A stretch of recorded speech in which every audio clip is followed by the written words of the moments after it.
Good morning, everyone. It is an honor for me to open the third day of this conference. Hoping your concentration is still at its highest. Thank you, Lawrence. Where is Lawrence? Thank you, Lawrence. Thank you, Fred, for organizing this conference in honor of Richard. It's a very special one for all of us, for me. Thank you, Alicia, also for making it happen.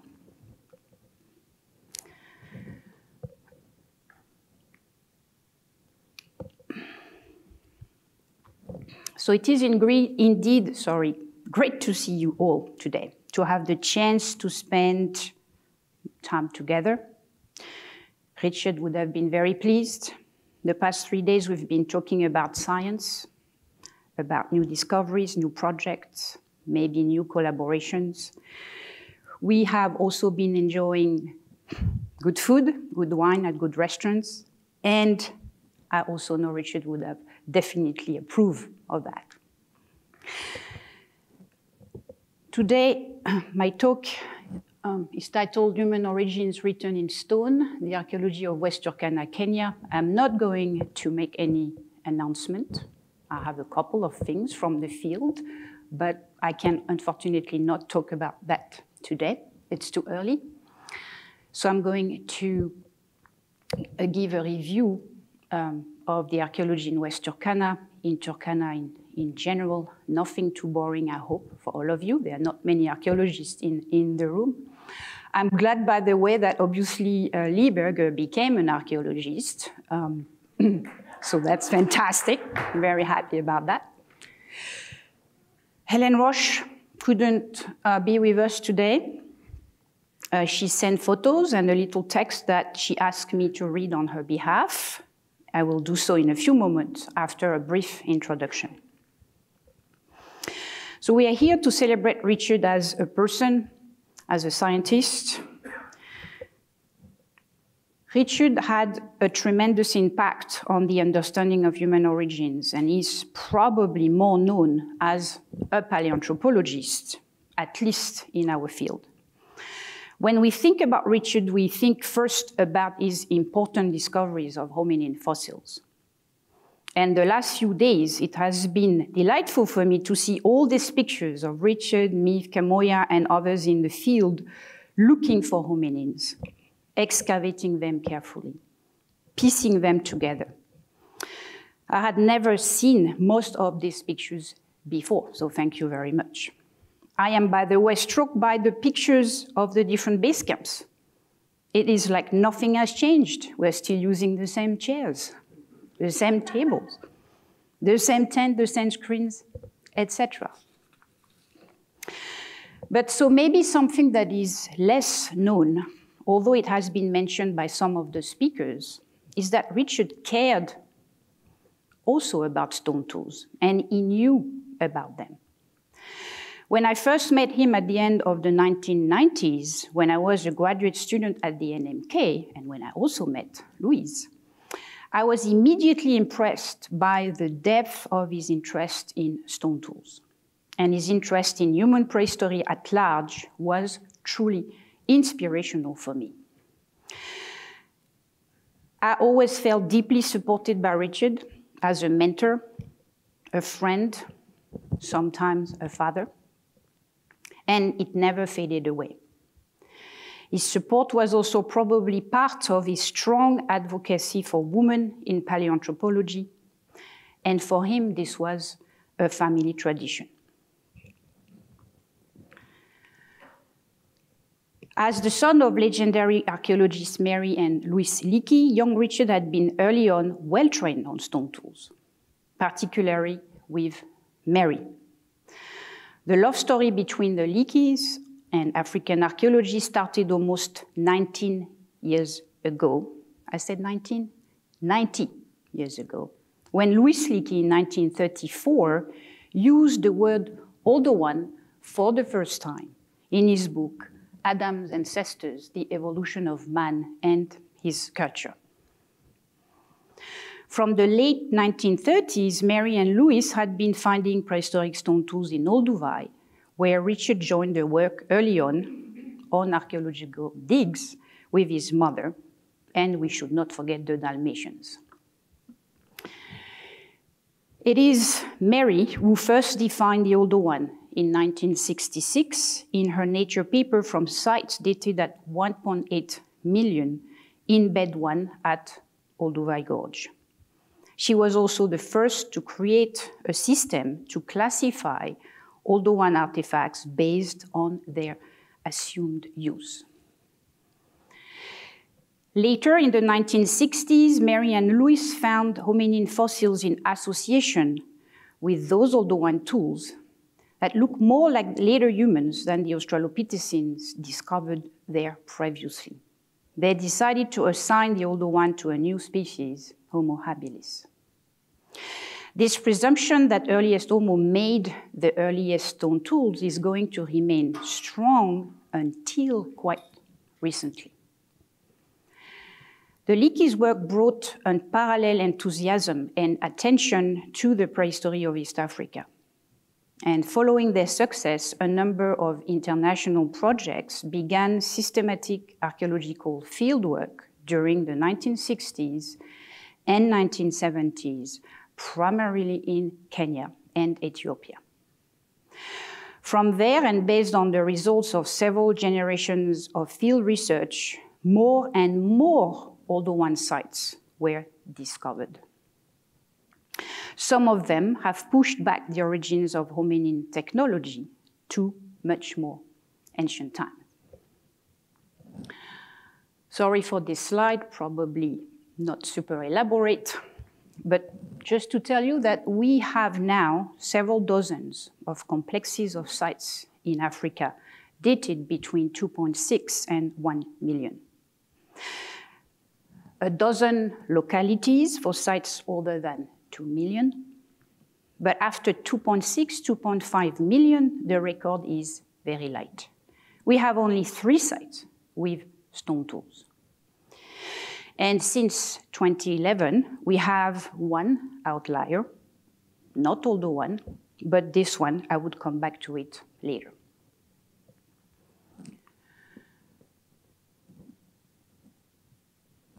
Stone tools were rightly described by Louis Leakey as fossilized human behavior. Stone tools are indeed snapshots of past hominin behaviors. They are the most enduring evidence for these behaviors. They give insight into past cognition and skills, their variability, and their evolution through time. In the Turkana Basin, sites with stone tools are many.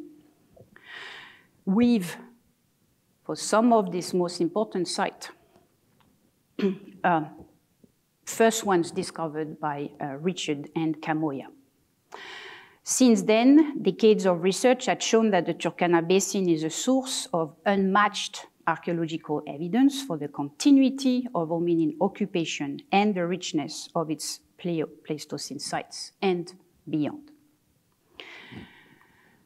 Turkana is also the cradle of innovation. I like to call it that way. In the past 10 years, it has produced some of the most striking evidence of human behaviors. To name some, and of course, I couldn't put all of them on this slide, the oldest archaeological site in the world, the oldest Acheulean site in the world, the earliest and largest monumental cemetery in Eastern Africa, built 5,000 years ago, the earliest evidence of warfare 10,000 years ago, shown by Martha and Rob, who are here in the audience today. And today also my colleague, archaeologist Emmanuel Ndiema, will give a talk on pastoralist resilience in Turkana. But for now, it is time for me to give the floor to Hélène. Difficult, she's not here, and this is when my talk is going to be a bit special. I'm going to play her slides, and I'm going to read the text that she sent me yesterday. It will be a bit of a special exercise for me because the text is written at the first person. So I'm going to be Hélène Roche for some minutes, which I always try not to be. But let's do it. After this, I will present 3 main discoveries made by the West Turkana Archaeological Project. Nothing too detailed, nothing to bore you about. And I would like to say right now that, of course, what I'm going to present is the result of the collaborative work of fantastic colleagues. Some of them are here in the room, like Craig and Jason Lewis, the co-director of the project. So this is now when I'm going to be Hélène Roche.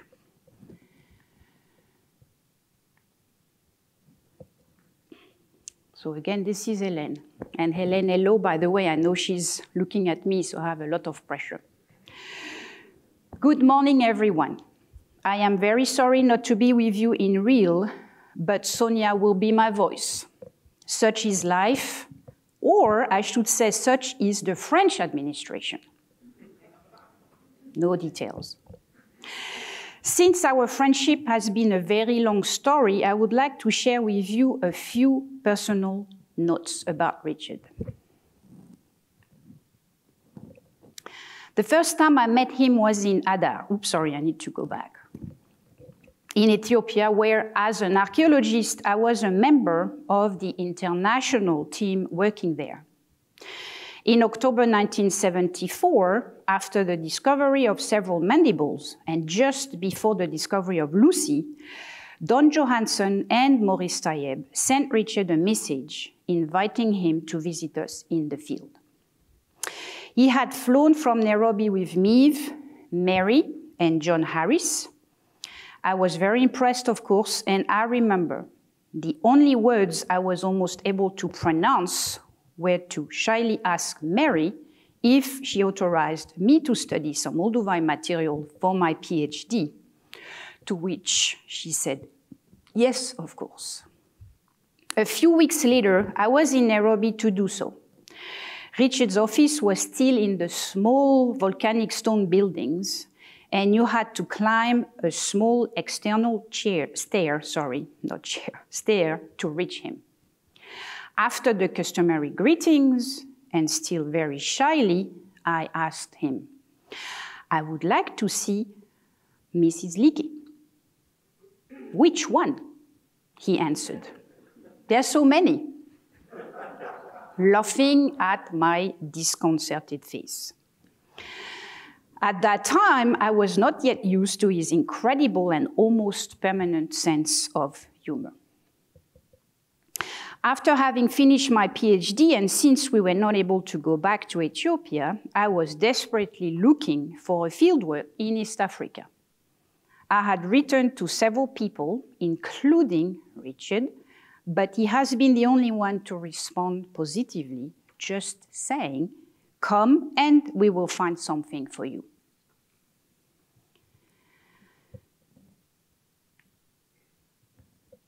So in February 1983, I flew again to Nairobi, and I was offered the Acheulean site of Isinia.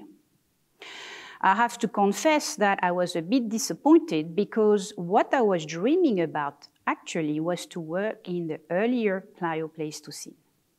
But Isinia was an interesting and challenging site anyway, which I started to excavate in August the same year.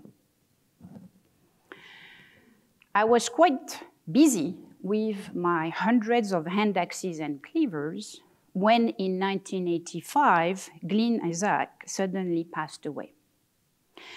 This was a big blow for all of us, and moreover for Richard, because they've been working together since the beginnings in the 60s at Peninch.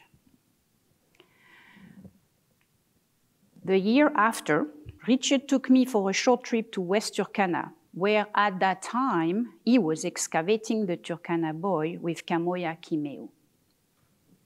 Having surveyed the Nachukwi Formation's outcrops from south to north in search of fossils, their team had found lithic evidence, suggesting the existence of archaeological sites, some possibly dating to very early periods. In a few days, I was shown about half a dozen potential sites, later to become our number one of our sites, of the main complexes we should go to explore. But for the demise of Glynn, this journey would certainly never have occurred, not at least as it was proposed to me, because as director of the National Museum of Kenya, Richard wanted to set up an archaeological program in West Turkana, as they have done in Kobifora. I have little doubt I was hardly the first one to have made this trip, only to be offered the same propositions. I still wonder, almost 40 years later, how I could have been the only one to accept the deal. My first impressions, however positive they may have been, were still far below the true archaeological potential of the West Turkana Plio-Pleistocene sequence. I was able to verify it quickly because in 1987 and 1988, I spent a month with Kamoya and Richard's team to do test trenches in those sites, and all were positive. Of course, it took me some years to set up the program and create the West Turkana Archaeological Project. Richard had left the museum for the wildlife. I had to finish working in Essenia, etc. Although I was never allowed to tell or show my gratitude, no need to say that Richard has offered me the most extraordinary field I, and in my opinion, any early Stone Age archaeologist could have dreamed about. I am not sure what he was expecting in doing so, but I like to think that he was quite happy with the results. And I leave you now with Sonia to tell you the rest of the story. So thank you for Hélène.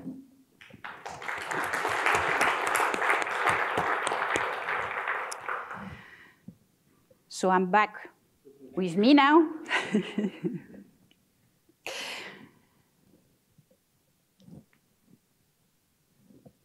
Under Hélène's era, several dozens of early Stone Age sites have been discovered. In West Turkana, over 30 years.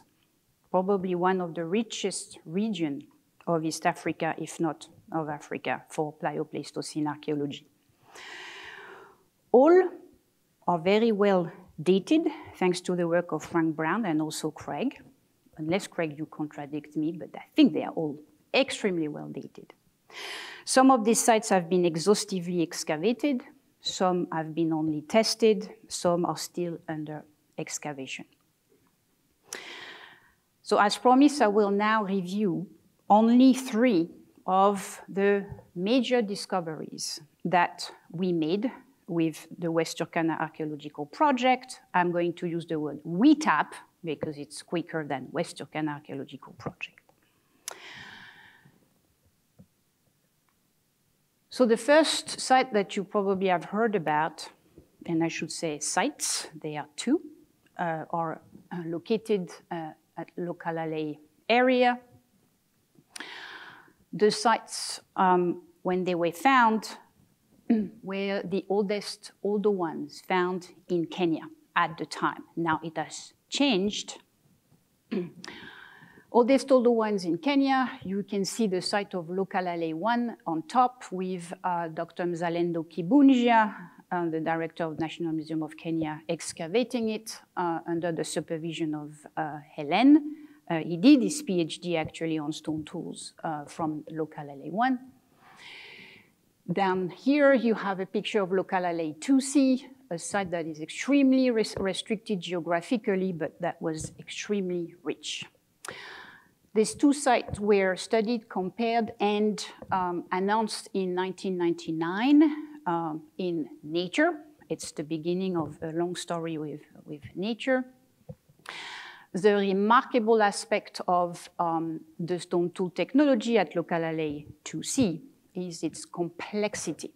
So we always believed before Local-Alley was found that the other one was a very simple rudimentary technology. A couple of choppers, a couple of flakes removed from them, and basically that's it. With Local-Alley, Helen demonstrated that the tool makers here were able to produce a lot of flakes, high productivity of flakes from one core.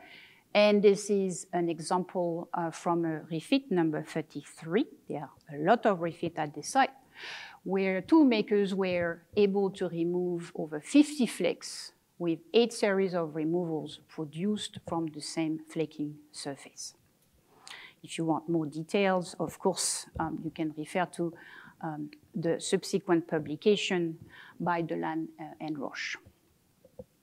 So I promise I'm not going to go much further with technological aspect on stone tools, and I'm going to switch to a second major discovery that was made some years later at the site of Kokisele 4, 1.74 million years, which is, for now, the earliest Acheulean, not very far in age with some Acheulean from Ethiopia. Also published in Nature in 2011. And as you can see, these beautiful artifacts could make you think of hand axes. So we have here the beginning of bifacial napping symmetry, but with a technique and methods that are not yet completely technically mastered. Pictures on top is our colleague, for the one who know her, Freda Nkerote, when she was a student excavating here at Kokisele 4. She, I think, until recently, was the director of the British Institute Eastern Africa. Jump very quickly to the third and most recent major discovery that happened with the West Turkana Archaeological Project, which is the Lomekwi 3 discovery.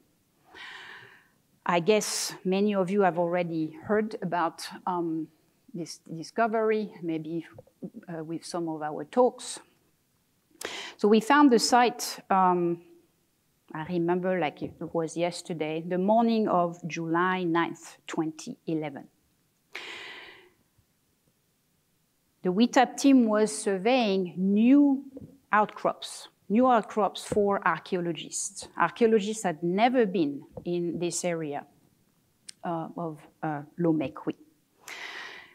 Sami Lokorodi, local Turkana that you see here, with whom I've been working for many years, first spotted several large rocks on the surface with distinct fractures.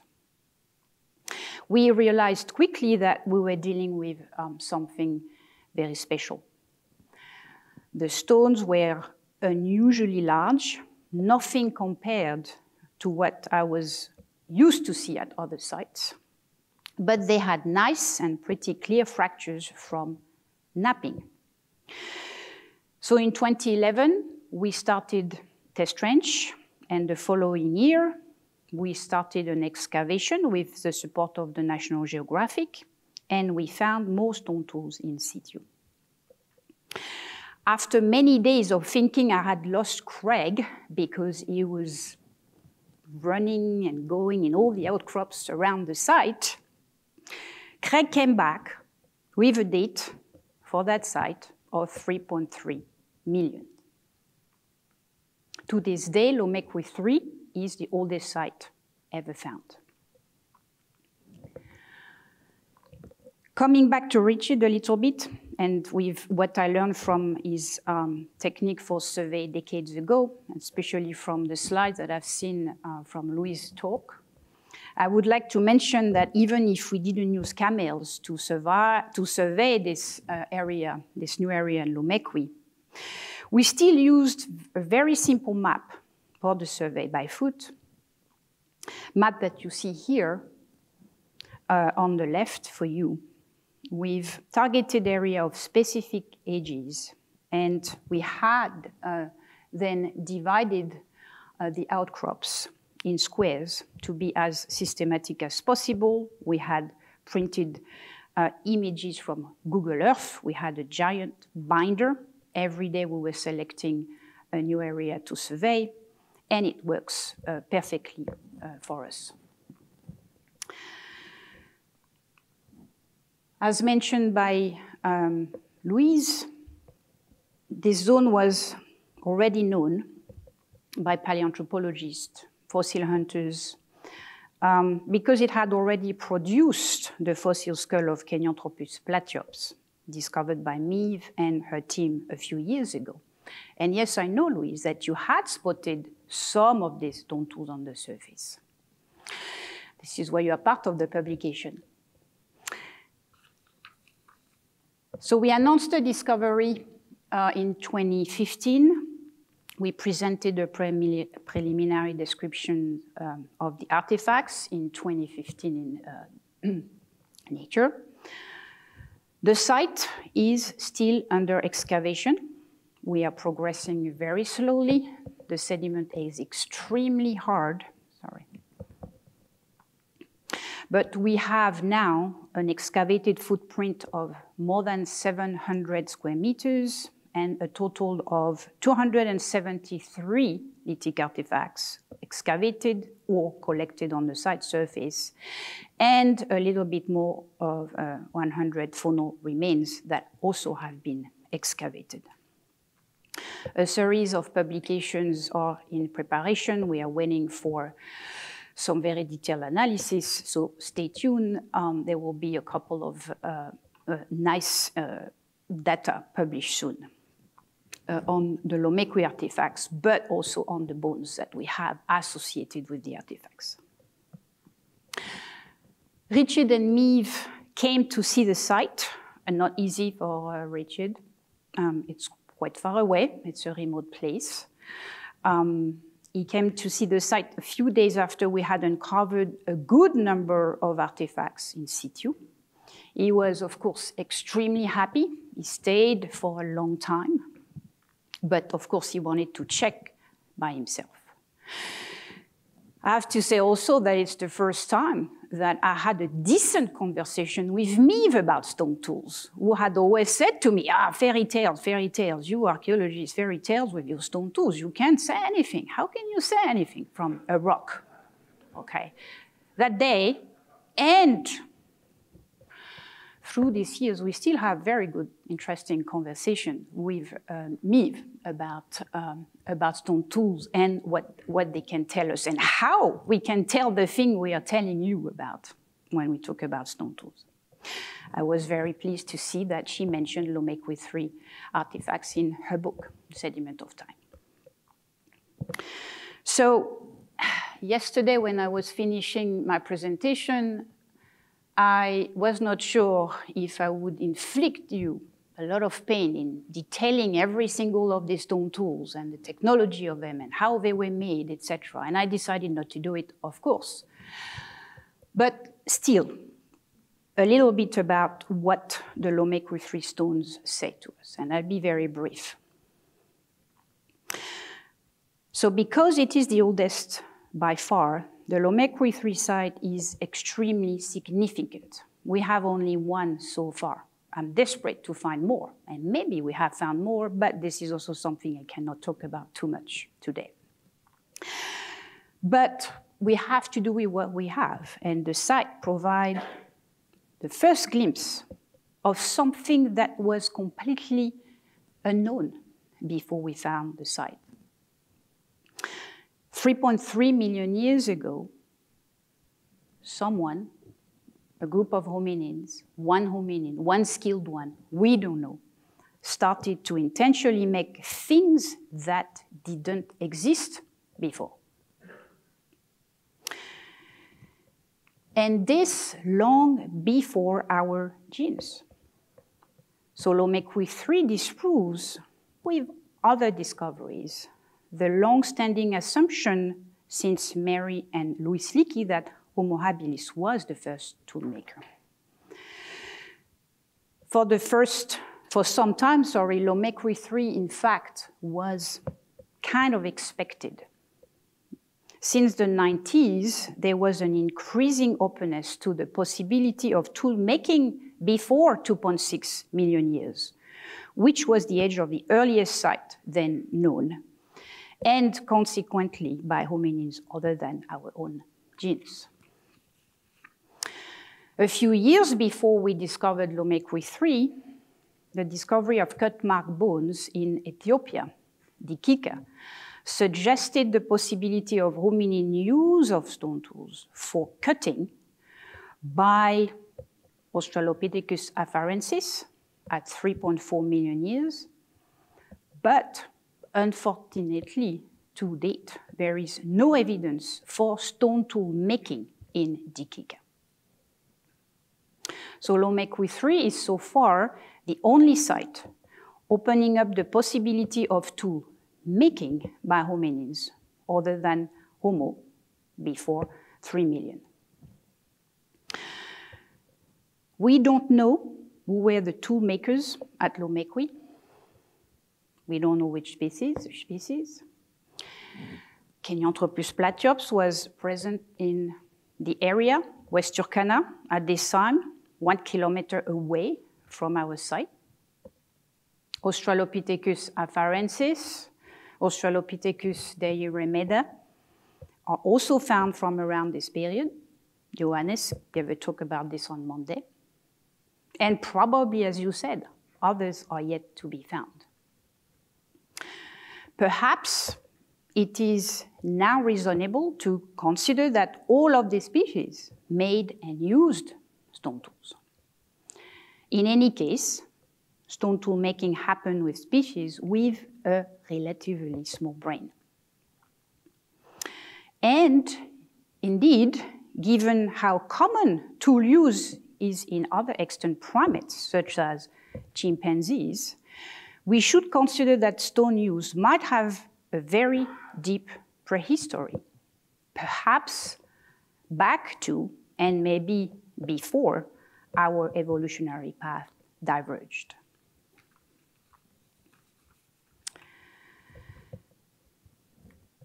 What we know for sure is what we can read on the stone tools. And the technology at Lomekwi 3 is different from what we see during the older one. The size of the blocks is a first major difference. We are dealing here with what I call megacores, huge, mean size 15 centimeters. Very heavy ones, very bulky, not the smallest blocks, medium-sized blocks that were used for the older one. And of course, here I talk in generalities, not in exceptions. We have large blocks for the older one, but what is striking with Lomekwi 3 is that we only have large blocks, nothing small. Flakes produced can be, for the first one, of course, very large, but we have also smaller size, all sizes. This gives me the opportunity to insist on the fact that the Lomekwi 3 technology is not only a pounding technology.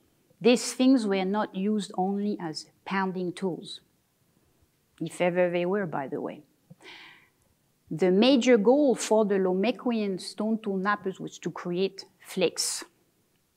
So it's a flake-oriented technology, like the older one, but with flakes that were produced using large blocks and with special techniques that we call on-anvil percussion techniques, bipolar techniques or passive hammer techniques, which is different from the major technique that we recognize during the older one, which is the freehand percussion technique. Doesn't mean that these large blocks were not used as pounding tools too. They have a lot of marks. They have a lot of pounding marks, percussion marks, but most of the marks that we see on them, for now, we have related them to the techniques used to make them. bipolar percussion technique. Not to any utilization as pounding tools to pound bones or any other organic material. So indeed, there had been important development in the archaeology of West Turkana, the archaeology of Turkana, since Richard and Kamoya spotted the first stone tools in Turkana. I always wondered if Richard, Meave, Kamoya would have gone to Lomekwi if they would have seen them. Not easy to see them, not easy to recognize them. It takes a lot of expertise to recognize them, believe me. Now we know what they look like, so it will be hopefully a little bit easier to find more. But when you don't know what you're looking for, well, it's when it's extremely difficult to identify them. There is still a lot of unknown. The more we find, the more questions we have. Burning questions, tons of questions about Lomekwi 3, but also in general about the earliest technologies in the Pliocene. The potential of the region, and I'm only talking here about West Turkana, is huge. It will occupy me for the rest of my career, and I'm now training young people to take over. For example, what could have caused hominins to start knapping tools? We still don't know. This is a discussion I had with Richard many times, and we'll probably never know. It's going to be difficult to know that. When was the first flake detached? Are we going to recognize these first flakes in the landscape? We can get closer to answer these questions in looking for more sites and older ones. Not to forget that Lomekwi 3, as I mentioned earlier, is one site for now. We have only one site. Well, we have something else, but I can't mention it now. So can we find more of the same age? That's what we are looking for. Can we find older ones? How far can we go back in time? This is what awaits for us in the field in the coming years. I would say that the immediate impact of Lomekwi 3 has been to reinvigorate archaeological research, to push boundaries, to search in the places and in the time scales where the archaeological record is currently unknown. Richard was very proud of that. We don't know anything of the relationship, if there is any, between the Lomekwian and the older one. In West Turkana, for example, we have no sites between 3.3 and 2.3 million years old. So there is a lot to be done. Lomekwi 3 is like a teaser. As the next step for us, we need to focus on Pliocene deposits in Turkana and more generally across East Africa and beyond. I also hear people telling me to go look into the Miocene. Why not? Invite me. So it is one of the WITAP goals in the future to search for older tools and survey more relevant deposits in West Turkana. We looked around Topernawi, for example. Nothing, only bones. But we need to keep in mind that this could be very challenging for many reasons. But one of the reasons is that it's very possible that these behaviors were very rare. So possible that we will not be able to identify any older stone tools in the environment. With better technologies, Bob, your maps, your iPads, with drones, with LIDAR imagery that we're going to use soon, we should be able to do a good job if the sites are there And I'm thinking in particular for the areas that are not easily accessible to us. I am not a huge fan of camel safaris myself, although I've never tried, I have to be honest. Donkeys I did in Ethiopia, but not camels. But I heard that helicopters could be also a great improvement for survey. And this is a special message for Lawrence and Dino. This is a picture of me and Jill and Marilyn and the pilot of the helicopter taken in January, last January at TBI Turkwell, where I had the extreme chance to take our donors and the international board to the Lomekwi site with the helicopter, which was what, a 20-minute trip. Fantastic, and I had never seen the site and this area from the air, except with the drone that we are using. So it was really a fantastic experience, and I have to say that it could be a very interesting tool to have a larger view of areas that we would like to explore.